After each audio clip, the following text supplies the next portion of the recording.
Le général Antonio Inge, meneur d'un coup d'État en 2012, est recherché pour son rôle présumé dans un trafic de drogue lié aux guérilleros des FARC en Colombie. Les États-Unis ont annoncé offrir une récompense de 5 millions de dollars, 4,3 millions d'euros, jeudi 19 août, pour l'arrestation de l'ancien putschiste bissau-guinéen Antonio Inge, recherché pour son rôle présumé dans un trafic de drogue lié aux guérilleros des Forces armées révolutionnaires de Colombie, FARC. Le 13 avril 2012, le général Antonio Inge, alors chef d'état-major dans ce pays politiquement instable d'Afrique de l'Ouest, avait fomenté un coup d'État, interrompant le processus électoral à 2 semaines du second tour de la présidentielle.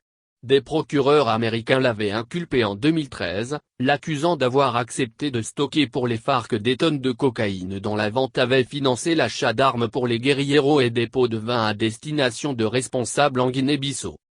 Inge était considéré comme l'une des figures déstabilisatrices les plus puissantes de Guinée-Bissau, agissant librement dans toute l'Afrique de l'Ouest, utilisant des bénéfices illégaux, provenant de la vente de drogue, pour corrompre et déstabiliser d'autres gouvernements étrangers et affaiblir l'état de droit dans la région, a affirmé le département d'État américain dans un communiqué.